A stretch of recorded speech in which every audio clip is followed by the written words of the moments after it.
The Invitation. A story of wealth, character, and the price of shallow ambition. Chapter 1. She sent him the wedding invitation herself. Handwrote a note on the back. Called him poor thing. She had no idea she'd just invited her biggest mistake to the front row of her perfect life.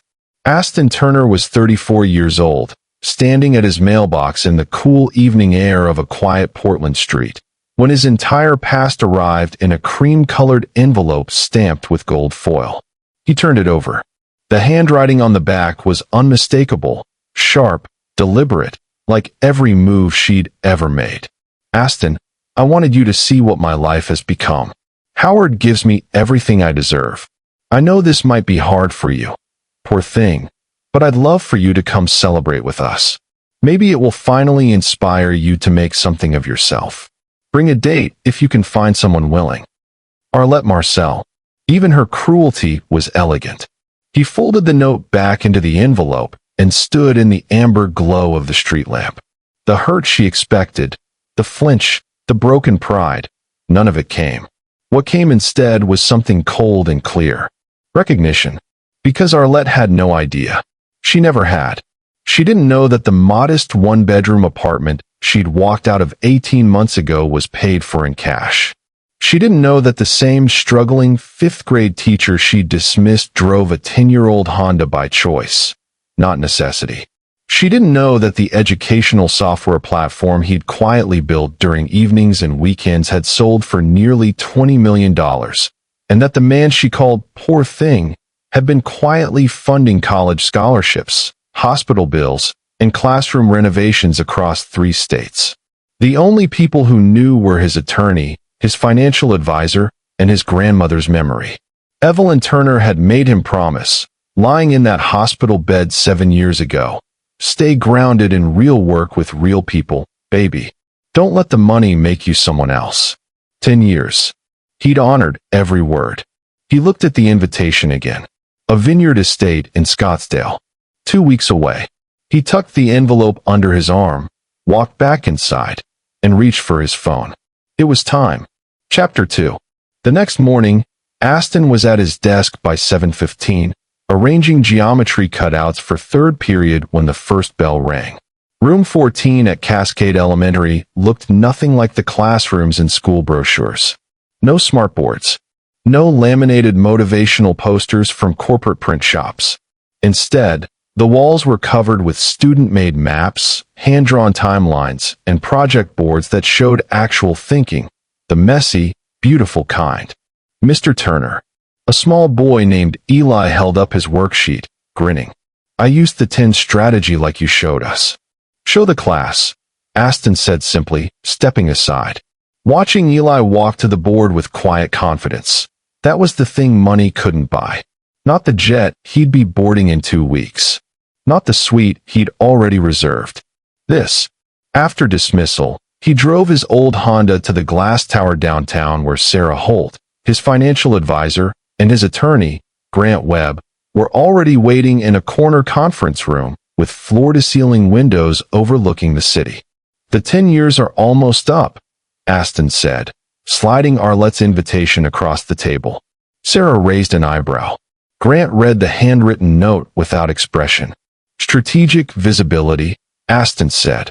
Nothing loud. Nothing desperate. I want to arrive as myself, fully. For the next hour they mapped it out. A private jet, wheels up from Portland the morning of the ceremony. A car service from the airport. The presidential suite at the Scottsdale estate, which, Sarah confirmed with a small smile, Arlette had attempted to book first and been told was already taken. On his way out, Aston called Celeste Vance. They'd been friends since college. Now a thriving fashion designer with a label stocked in boutiques from Chicago to Beverly Hills. How would you like to attend a wedding with me? He asked. Her laugh was warm and immediate. Tell me everything. He did. Oh, she said, her voice shifting into focused delight. I'll design something for both of us. This is going to be memorable. Chapter 3.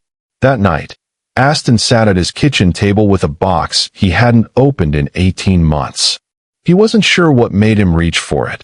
some instinct that the full picture needed to be seen before the curtain went up.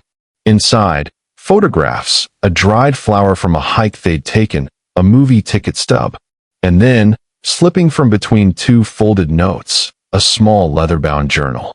Arlette's journal. She'd left it behind when she moved out. He'd stored it without opening it, a courtesy that felt hollow now. He opened it. March 15th.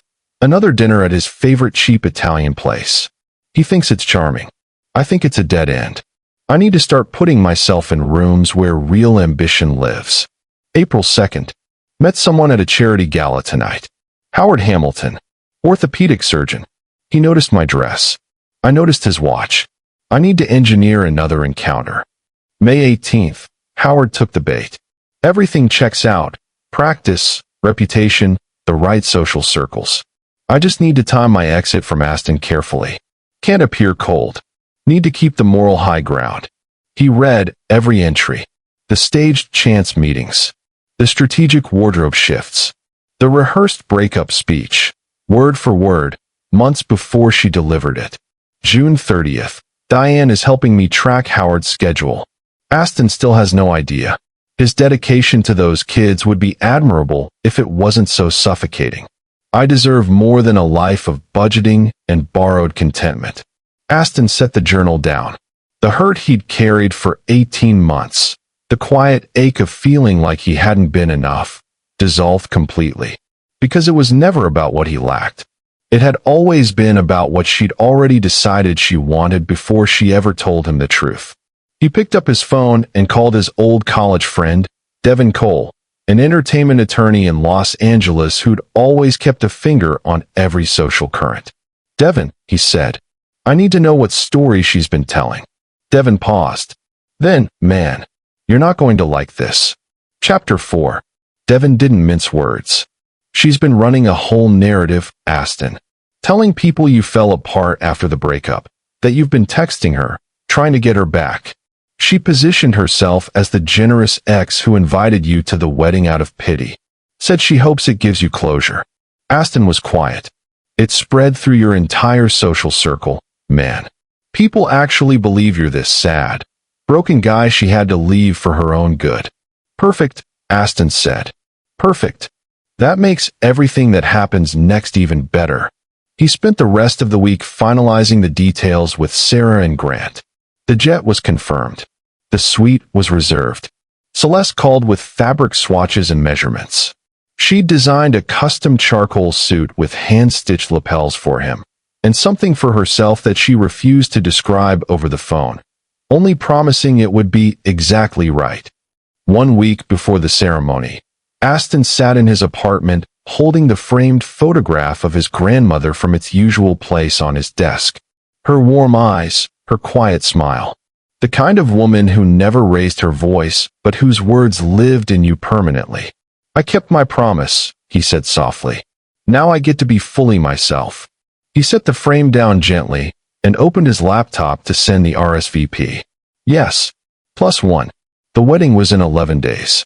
And Arlette Marcell had no idea what she'd set into motion. Before we dive deeper into this story, comment where you're watching from. Hit like if you enjoy billionaire love stories. Hit subscribe if you're ready for more drama and romance. This isn't just a channel, it's a boredom pill. Now, let's dive right into today's story. Chapter 5. The Scottsdale estate sprawled across 12 manicured acres under a sky so blue it looked painted. Olive trees lined the stone paths. Servers in white gloves circulated with champagne flutes and trays of hors d'oeuvres. 300 of Arlette and Howard's most intimate friends gathered in clusters across the sun-drenched courtyard. Arlette stood near the stone fountain at its center, radiant in a fitted ivory cocktail dress, her diamond engagement ring catching light with every gesture. Everything is just perfect, she said to the cluster of women around her, touching one woman's arm for emphasis. Howard and I wanted something intimate, meaningful. She paused, her voice dropping with practiced warmth. My poor ex is coming today, Aston. The teacher I used to date. I invited him out of kindness, really. Maybe seeing all of this will give him the push he needs. The women nodded sympathetically. Arlette accepted a fresh glass of champagne and smiled. Then murmurs. Phones lifted. Heads turned toward the sky, where a sleek black private jet had descended to the estate's private airstrip.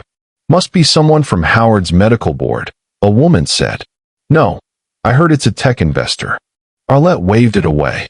Then the black car rounded the estate's curved entrance drive, long, silent, effortlessly commanding. The driver stepped out and opened the rear door. Aston Turner emerged in a charcoal custom suit, a gunmetal tie, dark sunglasses catching the afternoon light. He turned and extended a hand. Celeste Vance stepped out beside him in a floor-length ivory gown with architectural shoulders and a deep-cut back, the kind of entrance that stopped a room. The crowd parted slightly. Then someone said it aloud. Is that Aston?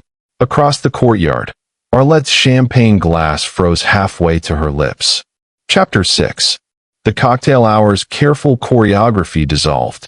Guests gravitated toward Aston the way crowds always move toward a center of quiet gravity, not because he demanded it, but because he made none of the usual demands at all. He was warm. He was unhurried. And every answer he gave landed like a quiet demolition of everything Arlette had said about him. What do you do now? Someone asked. I still teach, he said easily. 5th grade. I love it. But the jet. I built an educational software platform years ago. Sold it. But I stayed in the classroom because that's where the work actually matters. He paused. My grandmother always said what you do means more than what you have. A woman nearby pressed her hand to her chest. The Bright Path platform. Another guest said slowly, recognition crossing his face. That's yours? My daughter's school uses it. We try to keep it accessible, Aston said. Education shouldn't price itself out of the rooms that need it most. Across the courtyard, Arlette watched her wedding guests forming an orbit around her poor ex, backs turned toward her. Every carefully built piece of her narrative, his desperation, his collapse, her benevolent pity, crumbled on contact with the actual man. Then Diane, the maid of honor and Arlette's closest co-conspirator, caught Aston's eye from across the courtyard and gestured toward a quiet alcove beneath a grove of lemon trees. He excused himself and followed. I need to tell you something, she said, her voice unsteady. I helped her plan all of it. The meetings with Howard. I tracked his schedule, his golf club, his charity events. Everything she told you was accidental was engineered. She looked at the ground. Last week, when she was addressing your invitation, she called it her power move. Her exact words were, I want Aston to watch me marry money and understand what he lost. Aston said nothing for a moment. Thank you for telling me, he said. The truth has a way of arriving on its own. Chapter 7.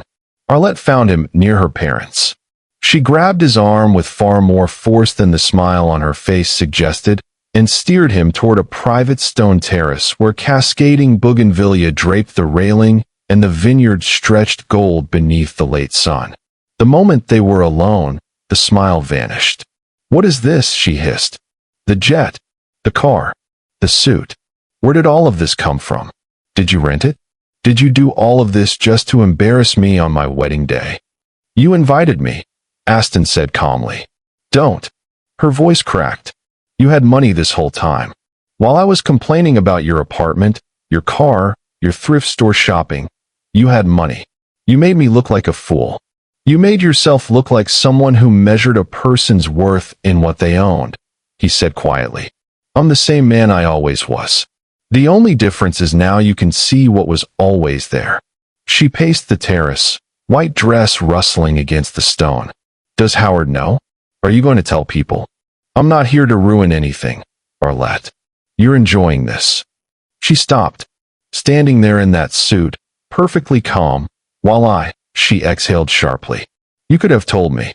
We could have had all of this together. Could we? He held her gaze. Would it have been real? Or would you have just loved what I could give you? She opened her mouth, closed it. For the first time, something real moved across her face.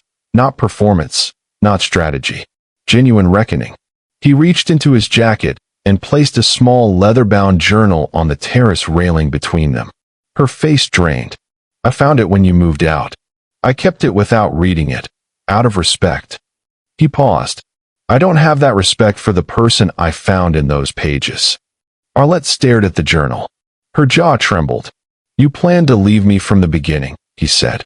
You hunted Howard like he was a target on a map, and then you mailed me a pity invitation to watch you celebrate it. He picked the journal back up and walked inside. Chapter 8. The reception dinner was an architecture of performance. Arlette and Howard smiled at the head table with the practiced ease of two people who had been managing impressions their entire adult lives. The centerpieces were spectacular. The string quartet played perfectly, and underneath all of it, the structure was rotting. At Aston's table, a colleague of Howard's, a man named Dr. Wexler, on his fifth glass of Bordeaux, leaned over and volunteered more than he should have. You know, Howard's been talking about this wedding for a year, he said. Needed it to be perfect. Course, that was before the lawsuit. Aston said nothing. Just cut his steak. Malpractice, Dr. Wexler continued, swirling his glass. Bad outcome, nerve damage, families lawyered up. Between you and me, his practice is on thin ice. Banks watching everything. This whole event. He gestured broadly at the chandelier, the floral installations, the open bar, smoke and mirrors, the cars, the memberships, all leveraged. He chuckled darkly. He needed someone like her. Beautiful, good income, doesn't ask too many questions about the books. Aston absorbed this quietly. Across the room, Howard and Arlette each believed they were the one in control. Two people using each other, both wrong. Then Devon, seated at a nearby table, cleared his throat loud enough for the surrounding guests to hear. I've known about Aston's success for years, he said casually to the group around him. But honestly, that's not what makes him worth knowing. A woman leaned forward. What do you mean? 3 years ago, one of his students needed emergency surgery. Family had nothing. Within a week, the hospital received an anonymous donation covering everything. Devon set down his wine. He's funded classroom renovations, scholarship programs, medical costs for families in his community. Anonymously. Every time. The information spread the way a dropped candle catches a curtain. Table by table. Whisper to whisper. At the back of the room, Howard cornered Arlette, his voice low and unsteady with champagne. Did you know he had money? Is that why you invited him? Are you still? You're drunk, she said through her teeth. Did you know? Their first fight as husband and wife, visible to half the room. Chapter 9. The toast began as planned. Rehearsed speeches, polished anecdotes, laughter at the right moments. Then Arlette's younger brother, Marcus, stood up. He glanced at his note card, then set it face down on the table. I had something written, he said, but I need to say something else. The room settled. Most of you know my mother has been sick. 3 years ago, her specialist prescribed a medication that insurance wouldn't touch. The cost was staggering. We were out of options. He looked out at the tables. Then, out of nowhere, the pharmacy called. An anonymous donor had covered a full year's supply. We had no idea who it was. He turned. Until tonight, when I finally connected the dots. His eyes landed on Aston. You saved her, Marcus said, voice thick. And you never said a word. Never used it to impress anyone. Never asked for credit. The silence that followed was the loudest thing in the room. Glasses lifted without instruction, one by one, across every table. To Aston, someone said. And the room agreed. At the head table, Arlette sat motionless. Her champagne was untouched. Howard stared at her as though seeing her clearly for the first time and finding a stranger. Between them, the wedding cake stood perfect and uncut. White fondant, gold detail, chosen to impress. Like everything else that day, it had never really been about joy. The curtain had come down, and what was underneath was something even Arlette's planning hadn't accounted for. Chapter 10. The presidential suite at the estate was quiet. Morning light moved slowly across the room as Aston packed his overnight bag with the unhurried rhythm of a man who had nothing left to prove. Celeste sat at the vanity, wrapping a silk scarf around her hair, already herself again, designer gown exchanged for a soft cashmere set. Then, frantic knocking at the door. "Aston, I know you're there." Celeste raised an eyebrow. "I've got it," he said. He opened the door. Arlette stood in the hall in last night's wedding gown, wrinkled and unslept, mascara tracked down her face in dry channels. She looked like someone who had been running her mind at full speed for 6 hours and arrived nowhere good. She pushed past him into the room. "You destroyed everything," she said. "My wedding. My perfect day. Everyone spent the whole reception talking about you. Howard and I fought until 4 in the morning because of you." "You invited me," Aston said. "Don't." She turned. "You had money the whole time. All those years I complained. The apartment, the car, the stores you shopped in, and you were sitting on millions. You made me into a joke.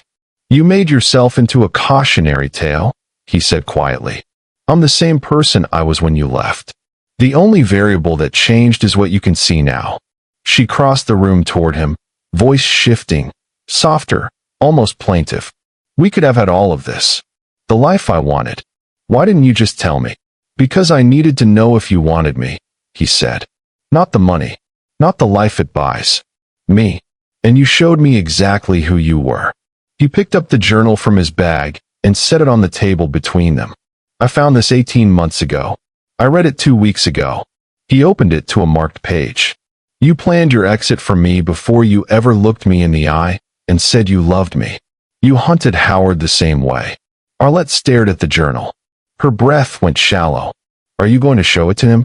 "Your marriage will rise or fall on what you built together," he said. "That has nothing to do with me." He picked up his bag. "I hope someday you want something real enough to be honest for it." He and Celeste walked past her to the door. Arlette grabbed the doorframe behind them, watched the elevator doors close. For the first time in perhaps her entire adult life, there was no next move to calculate.